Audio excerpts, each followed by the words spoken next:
Good afternoon, everyone.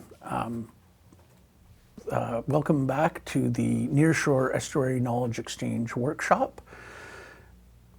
Before we get started, I'll just remind you that we're using Slido for folks to ask questions or comment.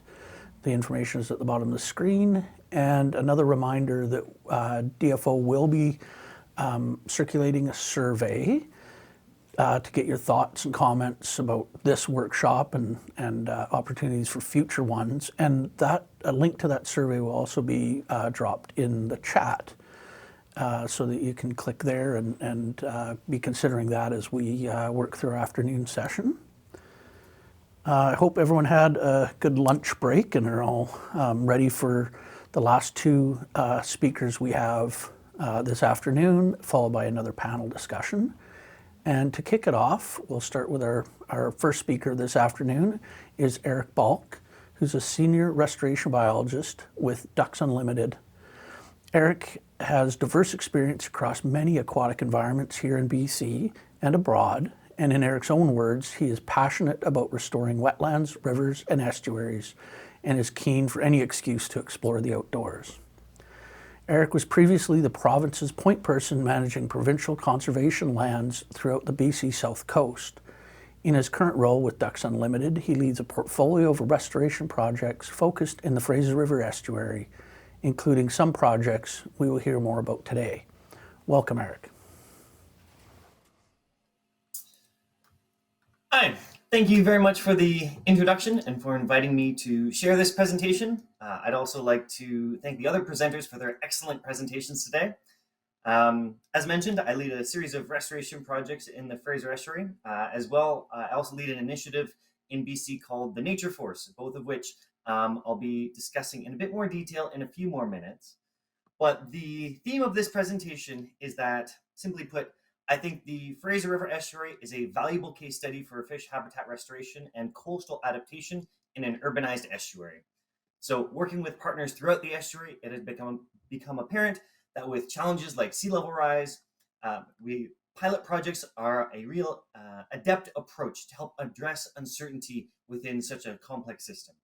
And so I'll share a couple of examples that Ducks Limited Canada is involved in, but by no means will this presentation be able to share all of the efforts currently underway throughout the estuary by different organizations.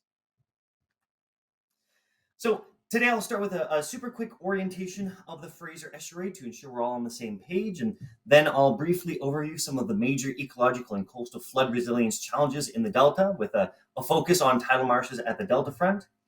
And then lastly, we'll talk about examples where Ducks Limited Canada and partners are trying to restore ecological and coastal flood resilience in the estuary. So I'll go into some detail about an innovative pilot project trying to restore tidal marsh, and I'll also talk about a new initiative trying to start conversations and generate ideas for new projects to address these challenges.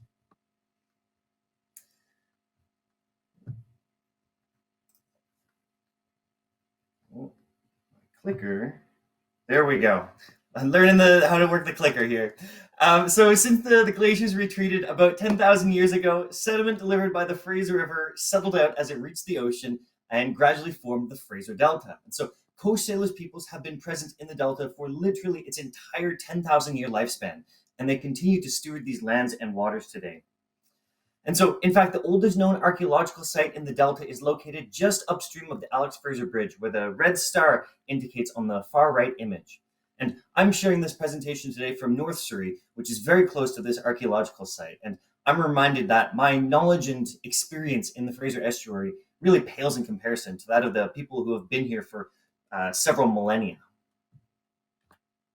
So zooming into the Fraser Delta, you can see that the cities of Richmond, Delta, Surrey, Vancouver, New West, and Burnaby are all built or partially built on the Delta. And the Fraser Delta contains a collection of conservation lands and protected areas, including the Sturgeon Bank Wildlife Management Area, which I'll focus on a bit later. So from an ecological perspective, the Fraser Delta front currently contains a range of tidal environments, including mudflats and sandflats in brown, eelgrass meadows in blue, and tidal marshes in green. So the Fraser Estuary is associated with a lot of superlatives describing its ecological importance, such as the Fraser Delta is a Ramsar wetland of international importance, and contains the largest estuary meeting the west coast of Canada. And of course, the Fraser River is the largest salmon-bearing river in Canada, and the estuarine habitats play an important role for outmigrating juvenile Pacific salmon, as we learned earlier today. And this delta is the most important area for overwintering and migratory birds in Canada, including waterfowl, shorebirds, and raptors. And so, since European settlers began to establish in the delta in the 1850s, the delta has been extensively modified by urbanization, agriculture, and industrial development. In addition, delta and river morphology have been altered by dikes, dredging, and river training structures, some of which are indicated in red on this map.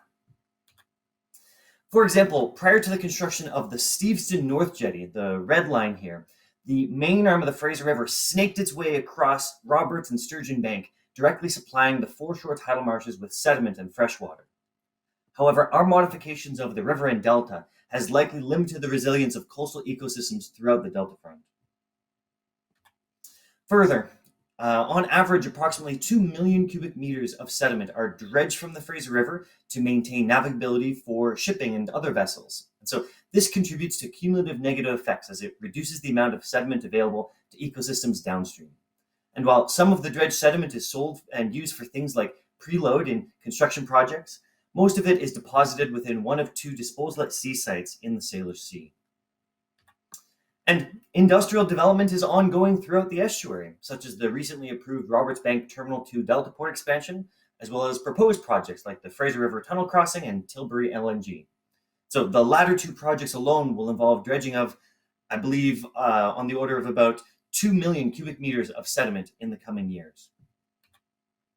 And as many of us are familiar, legislation like the Fisheries Act and Water Sustainability Act require habitat compensation for such foreshore development projects. And since the 1980s, over 100 such compensation projects have occurred throughout the estuary.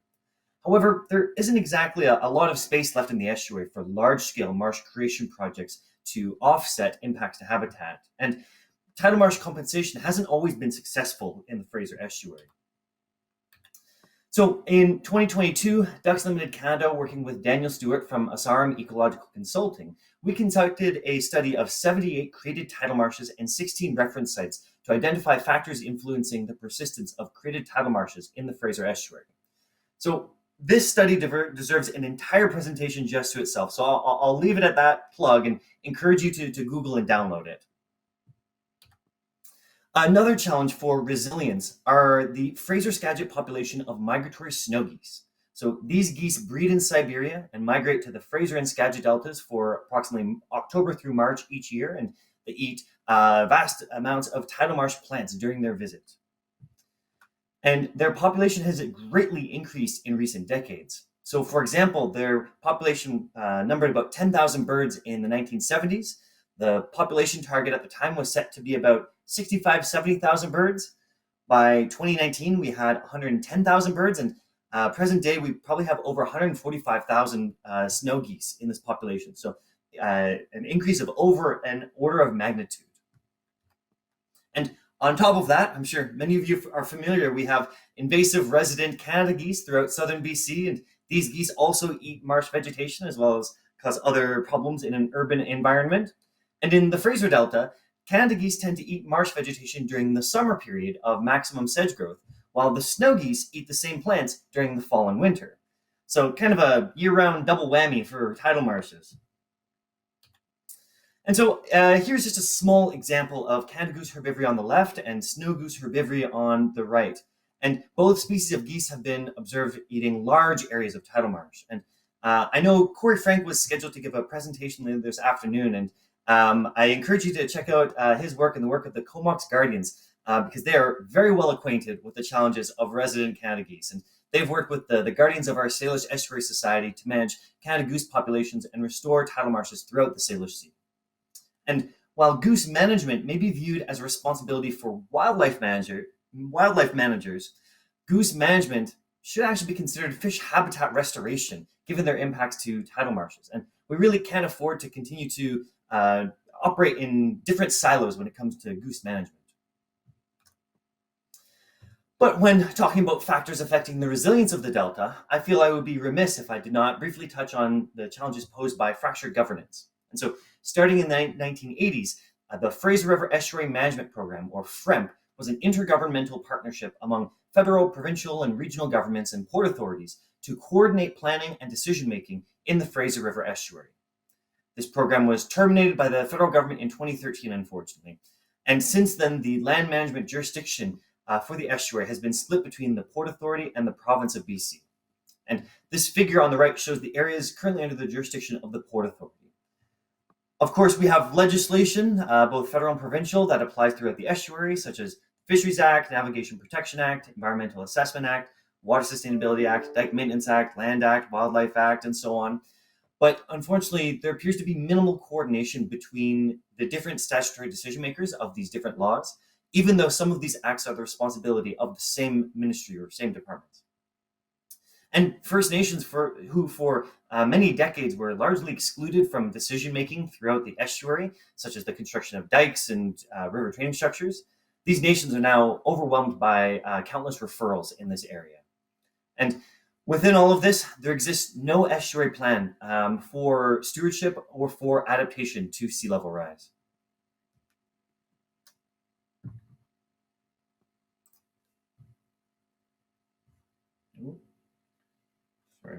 There we go. Clicker disconnected there. So within this governance context, since the 1980s, large areas of the Delta Front tidal marshes have actually died off. And this tidal marsh recession was only realized in 2011 by Environment Canada research scientist Sean Boyd.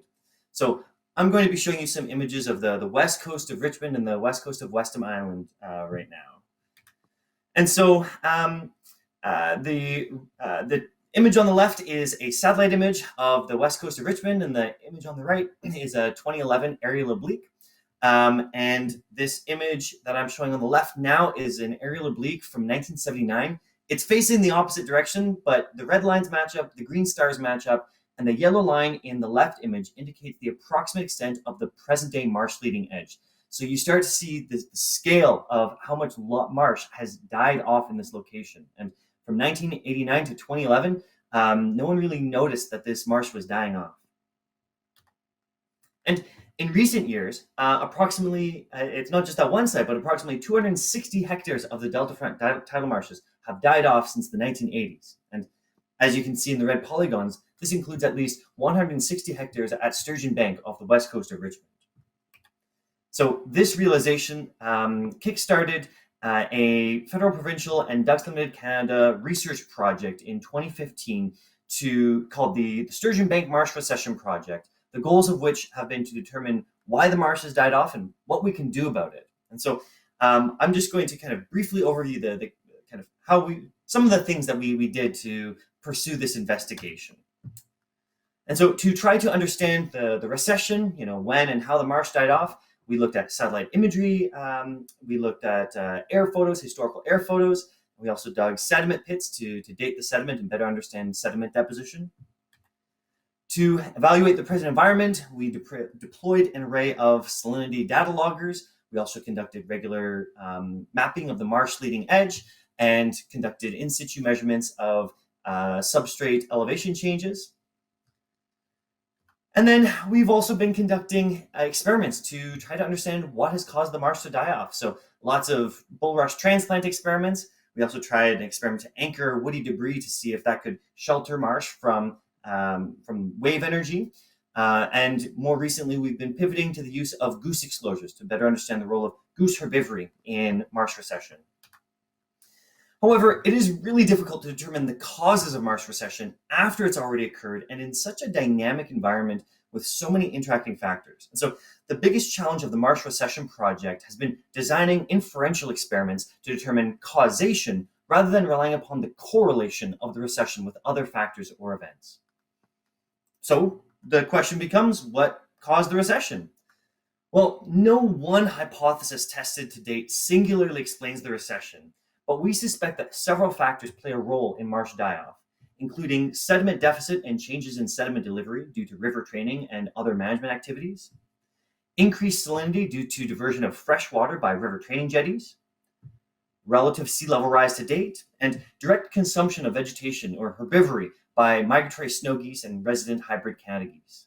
So this research continues with a current emphasis, as I mentioned, on exploring the role of goose herbivory in tidal marsh recession.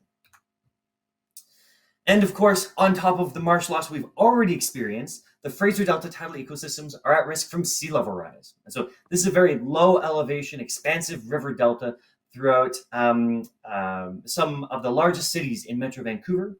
And the tidal ecosystems outside the dike exist throughout such a large area, largely due to the very shallow, often imperceptible slope of the delta front. And as a result, sea level rise will both affect the ecosystems and our communities throughout the delta. However, I think as many of us are familiar, tidal marshes are resilient to changing conditions, as dynamic processes help marshes adapt to rising sea level. You have tall, dense marsh plants dissipating wave energy and collecting sediment, thus allowing the marsh surface elevation to increase. And natural low elevation lands allow marshes to retreat into upland areas as sea level rises, and this helps to maintain marsh extent under changing conditions. Now, this is a photo of the dike in Boundary Bay, and it's kind of hard to see, but the elevation of the tidal marsh on the outside of the dike, on the right, is actually higher than the land on the inside of the dike. And so this kind of illustrates when you disconnect floodplain from those processes, the sediment transport processes, what sort of an inequality in elevation can result over time. And as you may be aware, many of our communities in the Fraser Delta are below sea level, indicated by teal polygons, and protected by dikes, indicated by red lines in the figure here. However, with 1 meter of relative sea level rise anticipated by the year 2100, plus another 20 centimeters due to deltaic subsidence, the current diking infrastructure is insufficient to protect our communities. And in fact, a 2011 report by the province indicated that nearly 3/4 of the 250 kilometers of dikes in the region are vulnerable to overtopping from coastal or riverine flooding. And the estimated cost of coastal adaptation to sea level rise by the year 2100 is $9.5 billion. And the direct damage from a 500-year coastal flood, though, is estimated at $19.3 billion. So, as I'm sure many folks are aware, a number of years ago, the province downloaded responsibility for flood protection and maintaining dikes onto the municipal governments, who of course are taking steps to protect their communities from coastal flooding. However, these dikes prevent coastal ecosystems from migrating to areas of higher elevation. Thus, with natural processes of sediment delivery greatly altered, many of these important tidal ecosystems outside the dike will likely get drowned out by the rising tides. So sea level rise and the status quo option of simply building dikes higher threaten these ecosystems. However, there is no plan to ensure that the tidal ecosystems of the Fraser Estuary will persist with sea level rise. So Tom Reed from the Nature Trust gave a presentation this morning about using the MARS tool to assess and rank the vulnerability of estuaries throughout the BC coast to sea level rise and help prioritize restoration actions. And while this is an incredibly useful tool, I've really struggled with figuring out to what extent do we need to apply it to the Fraser Delta. And I've chatted with Tom about this in the past. And I mean, the question becomes, is it worth investing the time and money to apply MARS in the Fraser Delta, or should we just skip MARS and get to implementing important restoration projects? And to be honest, I kind of lean towards thinking that we don't need to apply to the Fraser Delta to confirm that we need to prioritize actions in this estuary, because I think the case is clear. I mean, this is the largest and most ecologically important estuary in BC. Ongoing dike maintenance, river training structures, and dredging alter the delivery of sediment and fresh water throughout the delta. We have an extensive networks of dikes that prevent most tidal marshes from retreating to areas of higher elevation with the rising tides. Large-scale marsh recession has already occurred, and marshes remain subject to additional threats such as hyperabundant goose herbivores. And then the delta continues to sink under its own weight, thus increasing the rate of relative sea level rise. So given all of this, I think the case is pretty strong to invest in projects to restore resilience in the Fraser Estuary.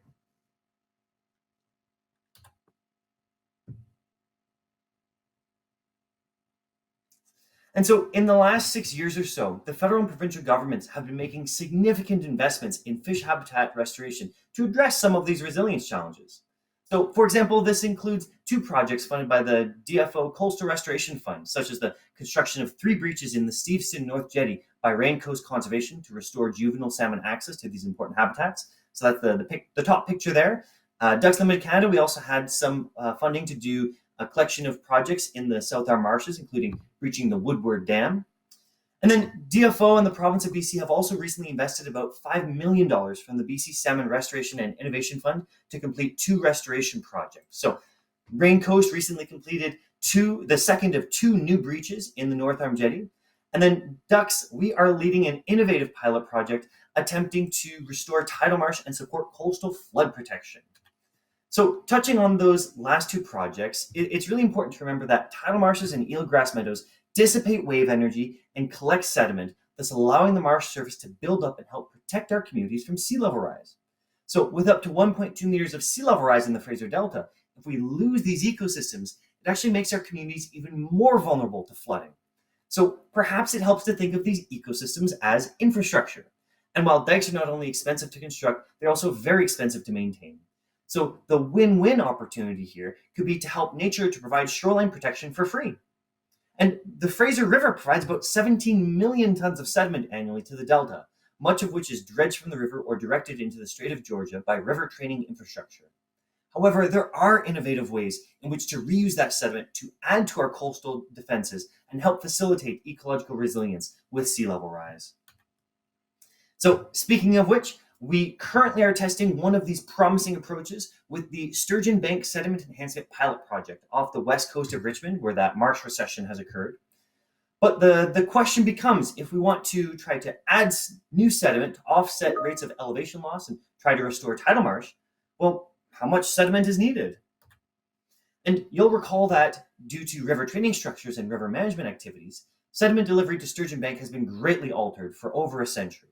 And historical estimates of sediment inputs at Sturgeon Bank are on the range of 525,000 cubic meters per year. Meanwhile, the quantity of sediment required to offset deltaic subsidence and accrete the Sturgeon Bank tidal flats by 3 millimeters a year is about 500,000 cubic meters a year. And for context, the volume of sediment that's currently disposed at sea is about 1.8 million cubic meters a year. And so it is impractical and cost prohibitive to mechanically place sediment evenly across the tidal flats. So the solution is to place sediment in mounds to be redistributed by natural processes. And Northwest Hydraulic Consultants originally did some modeling for the Port Authority a number of years ago. They modeled what if we added 1 mound or 5 mounds of sand several kilometers offshore off of Richmond. But the modeling suggests that the sand would essentially just stay in place over 1 year. And so one of the key takeaways is that if we want to add sediment to support tidal marsh growth and resilience, we really need to place it a bit closer to where we want the marsh to grow. And so as the culmination of over a decade of research and discussions, we've developed the Sturgeon Bank Sediment Enhancement Pilot Project. So this pilot project concept was developed with colleagues at Northwest Hydraulic Consultants after looking at examples of similar sediment augmentation projects around the world.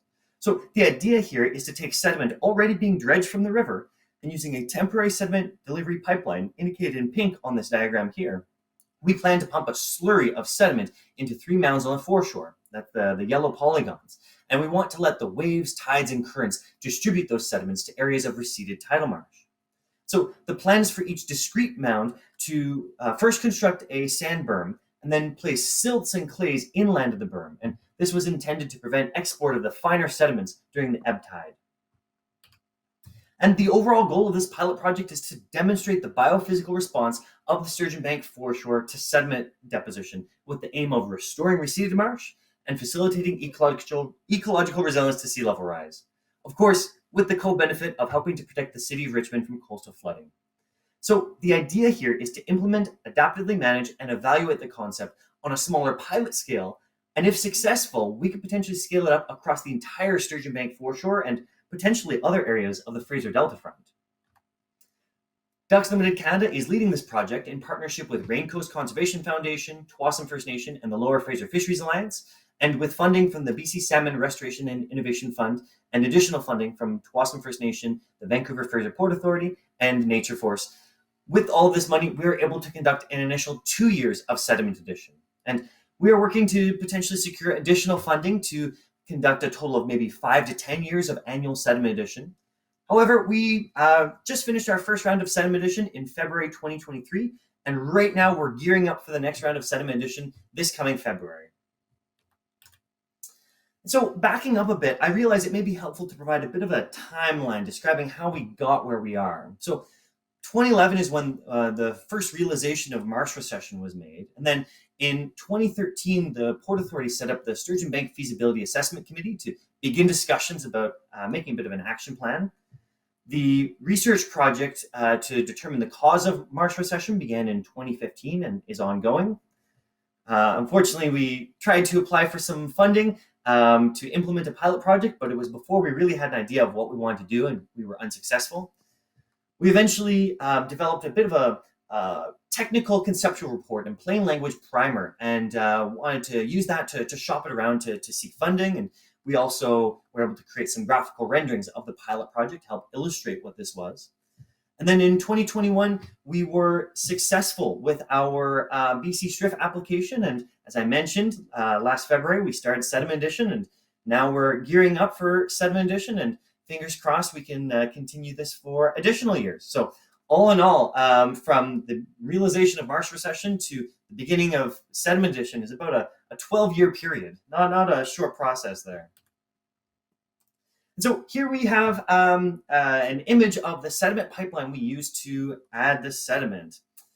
And so just kind of navigating through here, that's the nozzle at the end and a couple of anchor winches to hold it in place, followed by a steel section of pipeline and buoyed up by a pontoon. We then have a plastic HDPE section of the pipeline connected to another metal section, which connects to the inshore connection that connected the pipeline to the dredge vessel.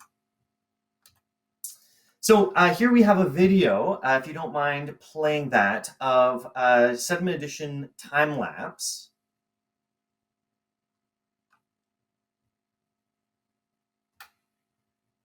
Let's see if this works. Perfect. So yeah, so you can see that slurry of water and sediment coming out here, nice and dark water. This was the very first sediment that we added as part of this pilot project. And you see all of the hydrogeomorphologists, the coastal engineers and biologists jumping up and down on the sediment mound to check it out there. So definitely having a good time exploring. So already we've learned so many lessons from working on this project. So we had some difficulty working in shallow water to relocate the pipeline. We also had some winter storms that damaged and moved the pipeline around a bit, despite our attempts to anchor it. Unfortunately, last year we only added 2 of 3 planned sediment mounds due to various challenges and delays. We ran out of time within the regulatory window for dredging. And in the end, we didn't decide to sculpt a sand berm as originally conceived. And instead, we added sand, which kind of pancaked out. And then during the next high tide, we moved the pipeline forward a bit and then added a big amount of silt. But in the end, we added mostly sand, even in the silt loads. And so it turned out to be more difficult to dredge and reuse specifically silt from the main navigation channel than anticipated. So here's a cross-section image of the south mound. You can see that it only protrudes about 65, 70 centimeters above the mudflat surface. And then the north mound, or the, well, I guess middle mound, we'll call it,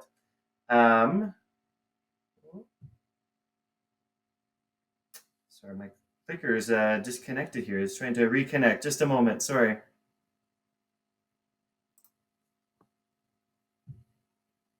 Oh, there we go. And so the middle mound, you can see it's about 1 meter thick above the mudflat surface. And so let's compare the plan versus what actually happened. So we originally planned for 3 sediment mounds, but we actually ran out of time and only added 2. Sediment addition was repeatedly delayed due to various factors, including equipment availability, synchronizing restoration works with pre-existing dredging contracts, and unexpected storms.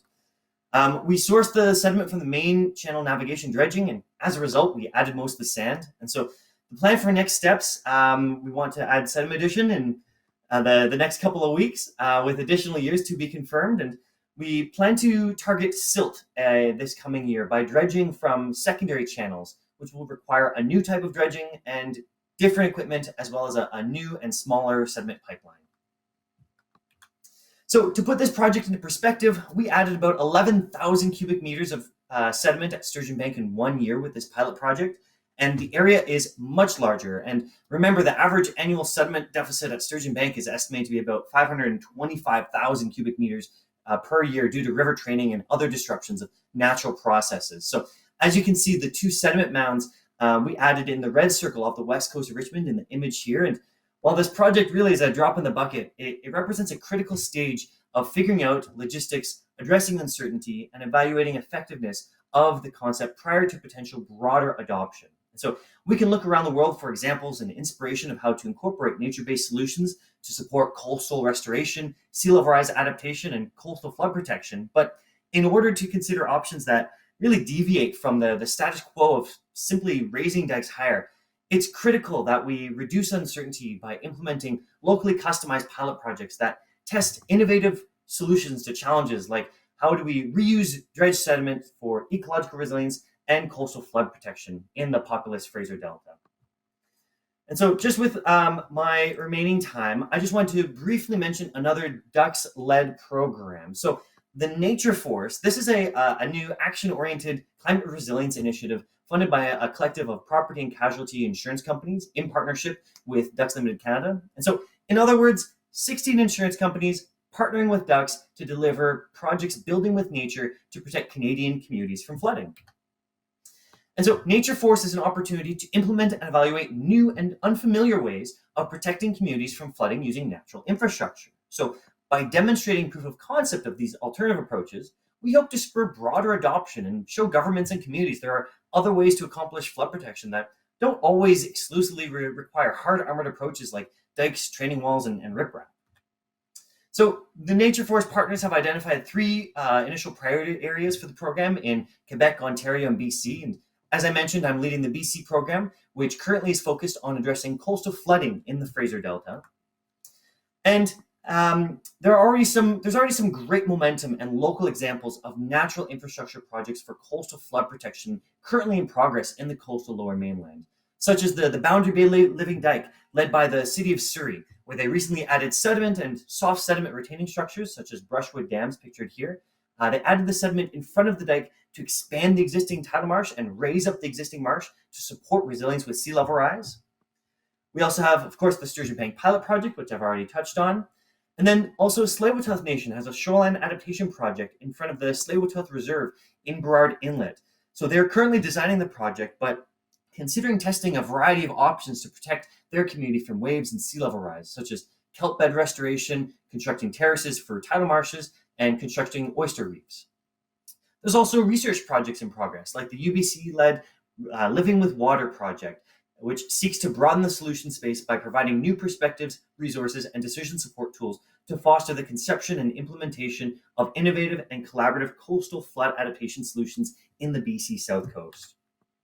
And so with Nature Force, we plan to build on this momentum by continuing the conversation and working with various groups to identify additional opportunities for coastal adaptation.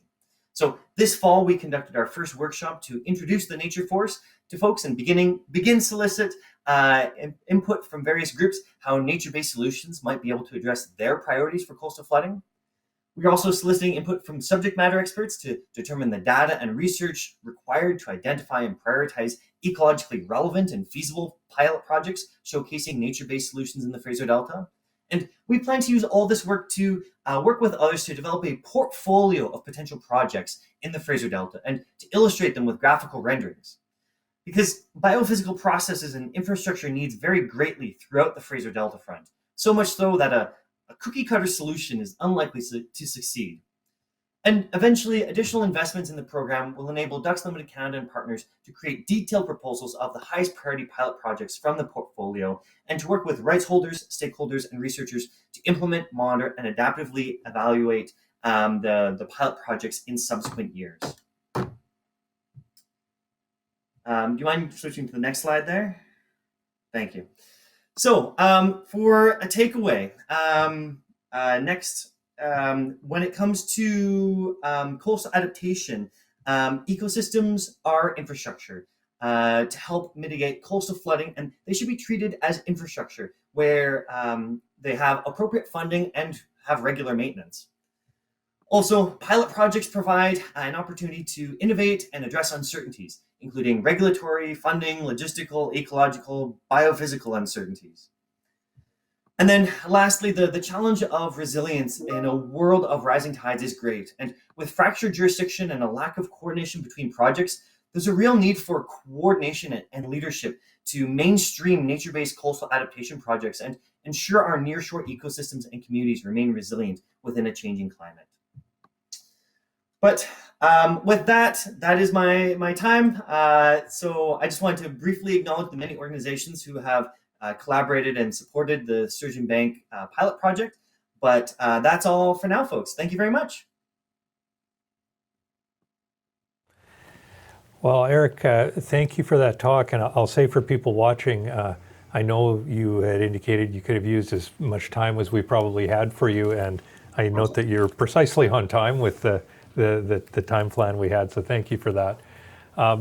Just before I come to questions, Byron and I forgot to do this right after lunch. We want to let people watching know that we are not going to have Corey Frank with us. He's off sick today. So we're going to be adjusting our afternoon a little bit. We'll have a little more time for Q&A. We'll have a little bit more time for panel. I think Julian from this morning will come back and join us for our afternoon panel. So I'm just sharing that with audience members, so if people are planning their afternoon, they know that we're going to be adjusting from our planned agenda. So with that, Eric,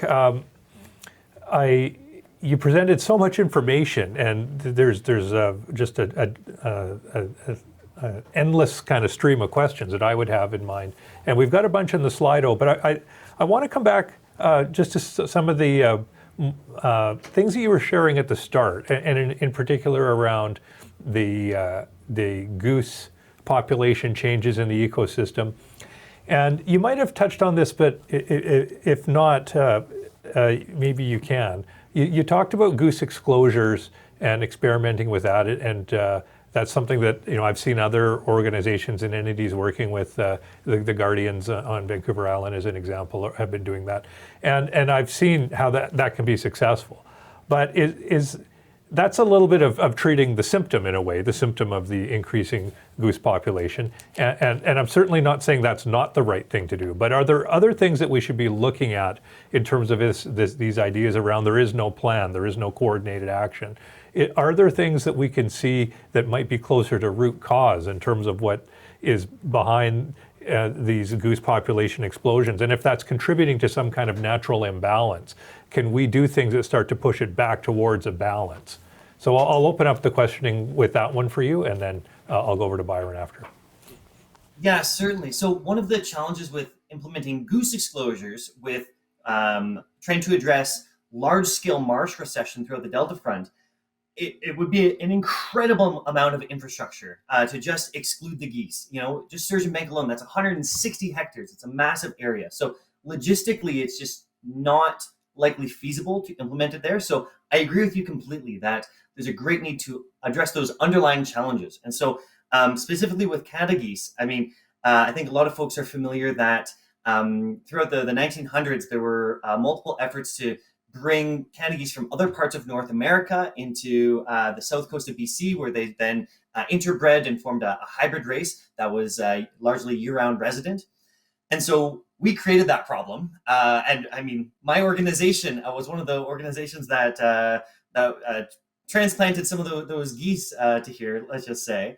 But right now, one of the challenges is that while there is some level of hunting pressure that goes on, there's not nearly enough hunters to be able to help manage the population of these birds.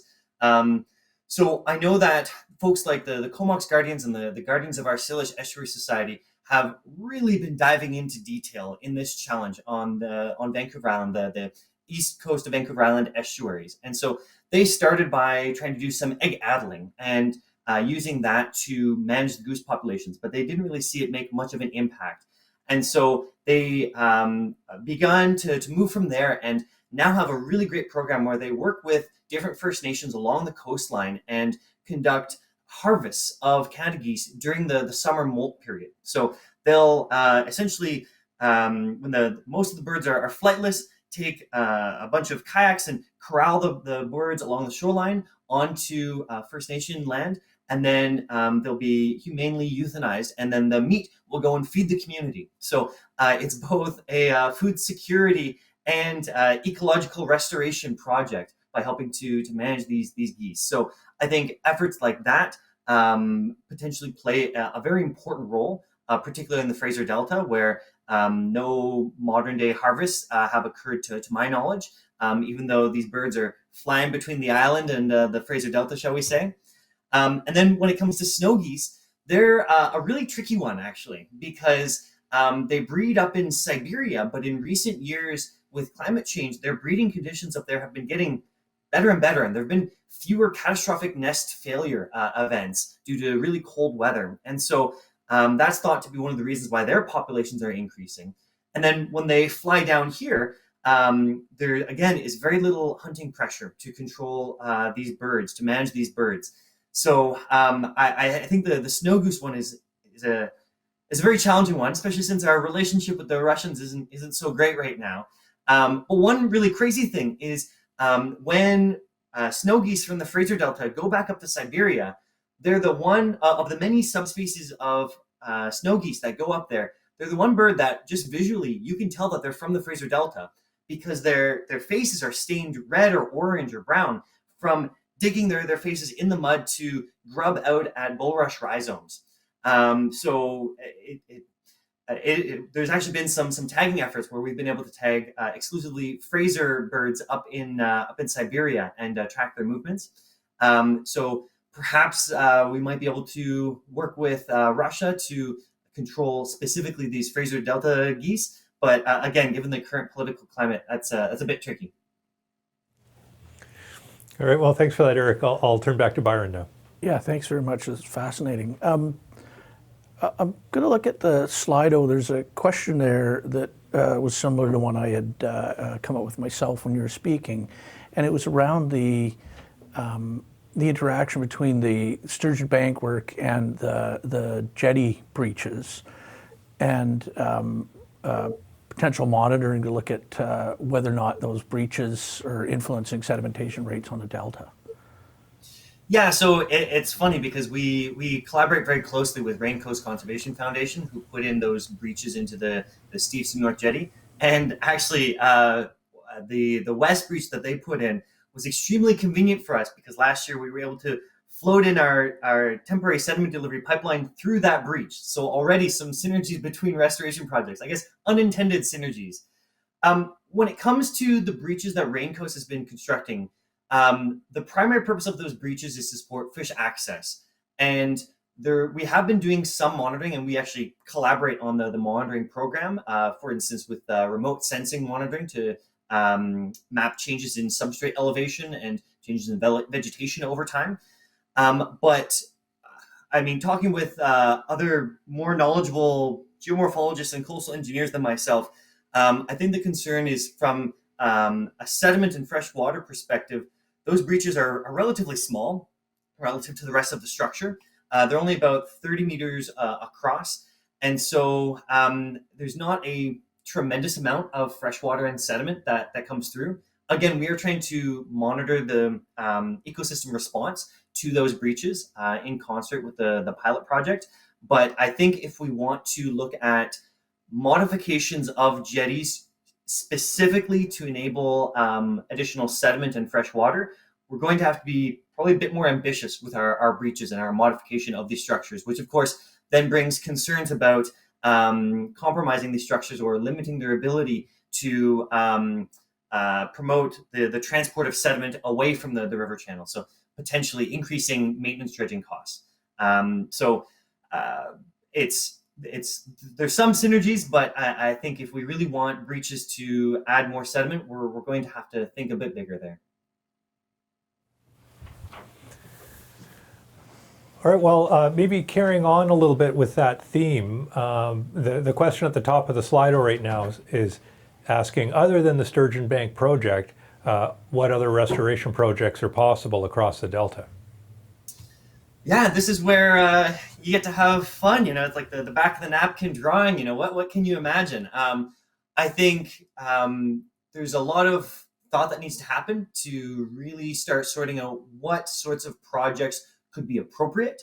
I mentioned the Boundary Bay Living Dike as a really, really fantastic opportunity led by Surrey, Delta, and Semiahmoo First Nation to try to extend the marsh and raise the marsh. So I think potentially there's some places to apply that in other locations. It's funny, I was actually just out at Roberts Bank and Boundary Bay with a handful of DFO folks and some folks from Tsawwassen First Nation going to different sites and talking about this exact question. And so you look at places in Boundary Bay like the communities of Boundary Bay and Beach Grove, potentially those could be opportunities for dune nourishment. I know there's been some discussions in those communities. There's also potential opportunities to apply this sturgeon bank sediment addition concept in other places, potentially over by Brunswick Point, between the Brunswick Point Marsh and Delta Port. I think there's also potential in front of Tsawwassen First Nation to potentially expand the marsh there and support its resilience with sea level rise, potentially through things like thin layer placement. And that also brings up an important point that the existing marshes that we have, we may need to support their resilience by placing sediment on top of them. So that thin layer placement concept or other ways of getting sediment to these ecosystems may be really important. And then you also have more ambitious ideas potentially, such I know Metro Vancouver, they're very interested in breaching the causeway between Iona Island and Sea Island, thus reconnecting McDonald Slough with the foreshore. So perhaps if we dare to think bigger, there may be some opportunities for altering those that training infrastructure and perhaps even conducting strategic managed retreat in some areas, which could also provide some more habitat opportunities.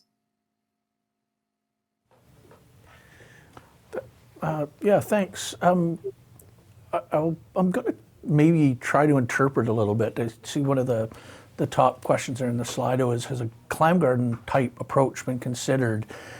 And I'm thinking that's probably related to sort of design or the methodology for construction around the sediment islands on Sturgeon Bank. And I'm thinking maybe perhaps you could talk about how you got to the current design from, I know you mentioned feasibility study early, but maybe a little more information on how you got to the current design and the methodology for construction around that? Yeah, certainly. So when we were trying to wrap our heads around how we could do something meaningful to try to restore tidal marsh, we really wanted to look at what are the natural processes that have been disrupted and what are ways in which we could mimic those to encourage those, facilitate those.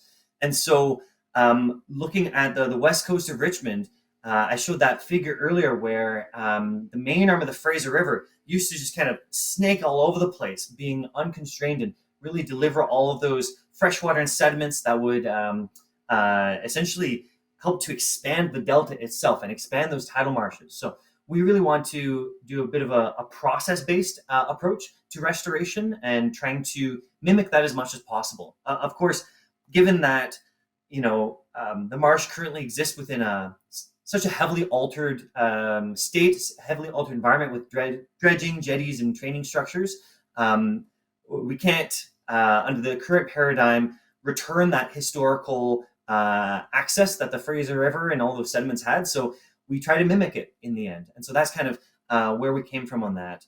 When it comes to considering clam gardens, I think that there are other places throughout the coastal Lower Mainland where there's potential. I mean, I think of Burrard Inlet. I also recall hearing from Musqueam that in front of their reserve right in the north arm, historically, that was actually an area for clam harvest and whatnot. But since we began putting up dikes and river training structures, a large marsh instead established in front of their land there, which actually contains a bunch of invasive cattail, but that's a separate issue. So I guess the point is, I think there may be specific areas where approaches like clam gardens or where other approaches may be appropriate, but out at Sturgeon Bank, we really want to focus on restoring those processes that have been interrupted. Well, Eric, I think the next question maybe even flows a little bit from that narrative around clam gardens. It's one posed by Scott. It's a bit technical, but I think a lot of people in the audience are on the technical side and will appreciate it. And it's essentially asking about your sediment supply and the composition of that sediment. Are you getting the right composition and fractions of the different size classes of material and potential contaminant issues with your materials? So are you having a material problem or material issues there underlying, I think, Scott's question? I'm having a material journey, shall we say. It has been a bit of a roller coaster. So as I mentioned, in year one, we, due to various factors, we were kind of left with piggybacking off of the main channel navigation dredging. So that's the big 309 trailing suction hopper dredge vessel that Fraser River Pile and Dredge operates continuously during the dredging season in the main arm. And FRPD has every kilometer collected sediment samples to characterize the grain size throughout the main arm. And so when we wanted to add silt in year one, we targeted an area that had, from the sediment samples, a majority of silt. So we thought, great, we found our sediment.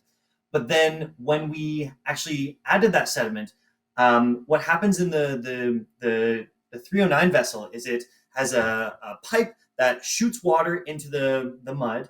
It then sucks up a slurry of water and sediment and puts it into a hopper or a big bathtub on top of the boat.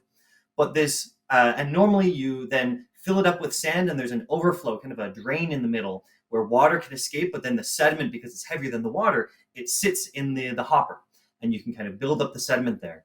But when we were dredging this area with silt, it took us, I think, like 5 times as much time to dredge the silt area. And what happened is we bring in the slurry of water and silt, but the silt remained in suspension. So we ended up pumping a lot of that silt in the overflow and not as much of it remained in the hopper as we wanted. So that goes to the method and location of dredging. And so for this year, we want to pivot completely and do a different approach. So we've actually been in working with Environment and Climate Change Canada's marine programs, who they regulate the disposal at sea in the Fraser Delta and regulate beneficial reuse. They identified to us a potential project at Captain's Cove Marina with potentially the appropriate grain size of sediment. So long story short, working with the marina, we were able to take some sediment samples and the grain size was great, but unfortunately, finer sediments contain greater amounts of heavy metals in them. And so the sediment was exceeded the disposal at sea guidelines at sandheads because sandheads is considered in killer whale habitat versus Point Grey disposal at sea site is outside of killer whale habitat, quote unquote. And so the sediment at Captain's Cove was authorized for disposal at sea at Point Grey, but it also exceeded the sediment quality guidelines for beneficial reuse. So we then worked with Environment Canada to collect some additional sediment samples and do a bit of sediment environmental risk assessment. And looking at, we actually had to look at the form of arsenic that was in the sediment. And one thing that I learned through this process is that heavy metals such as copper and arsenic actually occur naturally elevated in the Fraser Estuary. And so they're actually naturally in the fine sediments elevated above the sediment quality guidelines. And so we worked with Environment Canada, long story short, to essentially show that the type of arsenic that was at Captain's Cove would not be so bioavailable. So by adding it at Sturgeon Bank, it wouldn't increase the risk of harm to fish and aquatic wildlife. So long story short, hopefully you're able to follow through that process. It was a journey. And so, not too many projects have been doing this. I mean, I'm not aware of really any project that's targeted the fine silts for beneficial reuse in the Fraser Delta in recent years. So I'm hopeful that these lessons can be translated to future years of the Sturgeon Bank project and hopefully to other projects as well. But it's definitely been a journey there. Great, thanks, Eric. Going to the top one in the Slido, I think you touched on it a bit with when you spoke about some other areas, but Maybe you can talk a little bit more about the opportunities for sediment placement in other scenarios, like the thin layer placement you mentioned in sort of not in the grand context of Sturgeon Bank, but some of the other areas in the Fraser River Estuary where that might be beneficial.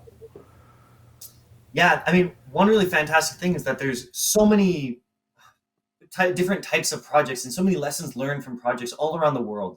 So I know thin layer placement is a tool that essentially imagine rainbowing sediment in very thin amounts, maybe about adding 10 to 20 centimeters in a given year on top of an existing marsh, essentially to provide it that elevation refuge with sea level rise, give it that little bit of an edge to reduce inundation stress with rising tides.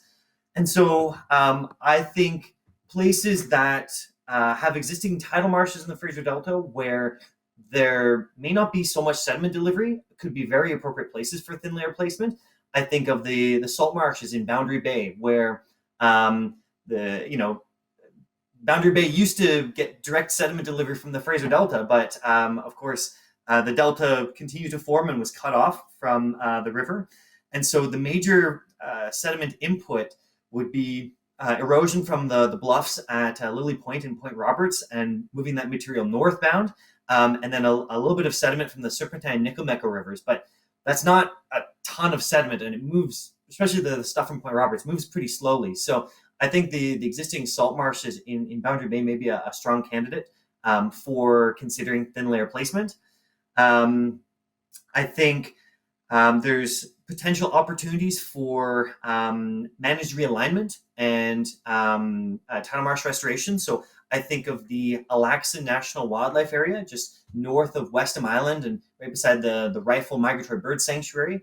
And there are two fields at the northwest corner there, fields 8 and 9, that had used to be used in agriculture, but haven't been too productive. So they've been left fallow for the benefit of wildlife for the last few years. And so I think that's a very promising spot to potentially breach or even remove the dikes to restore tidal marsh. But the interesting challenge is, as I showed in that image of the Boundary Bay dike, the elevation of land on the inside of the dikes is lower than the tidal marsh outside because it's been disconnected from sediment delivery processes for however many years the dike has been constructed. So if we want to consider managed realignment projects where we're trying to create or restore tidal marsh, we're actually going to need to add a lot of sediment to offset that elevation discrepancy, essentially. So that is also a great opportunity. Another thing, actually, with the Alaxin National Wildlife Area, if you were to breach those two dike compartments, there's definitely concern that you may make the rest of the National Wildlife Area vulnerable to coastal flooding. So perhaps in such a protected area, that could be an opportunity to innovate with new ways of constructing flood protection. So perhaps a very, very like a dike surface with a very, very gradually sloping surface going away from it. So you're adding some a structure to prevent the waves from overtopping the dike, but you're doing so by essentially extending the toe of the dike with native sediment quite far and providing a big range for different ecosystems, ideally, potentially high tidal marsh to establish. I mean, there's also other ideas. I know, like in the Netherlands, there's this concept of the sand engine, where essentially they deposit a large amount of sand and then coastal processes gradually move that sand along the coastline and provide protection, which is kind of what we have with Point Roberts and Lily Point, where sediment's eroding and then it kind of moves northward. So potentially that could be an opportunity for that dune nourishment.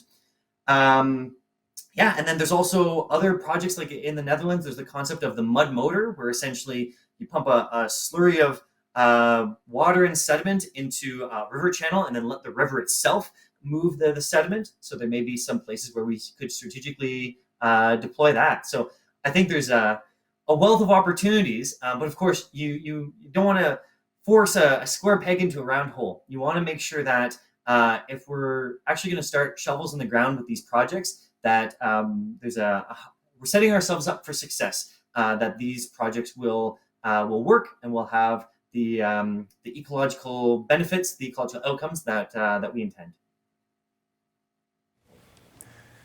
Well, Eric, thank you. I think for now we're going to pause specific questions for you, but please stick around with us and we'll bring you back online for our afternoon panel. But I'll give Todd a heads up. We'll come to you in a minute. And I just remind people that we've adjusted our afternoon agenda from what you would have seen because our last speaker, Corey Frank's, not able to make it with us today. So if you've just joined in, that's why the agenda might look a little different than you might have been expecting. I'll also let people know, because I probably haven't mentioned this, that we do know that there are a lot of questions that are coming into the Slido that we're not having a chance to get to, and you're not seeing, displayed and discussed.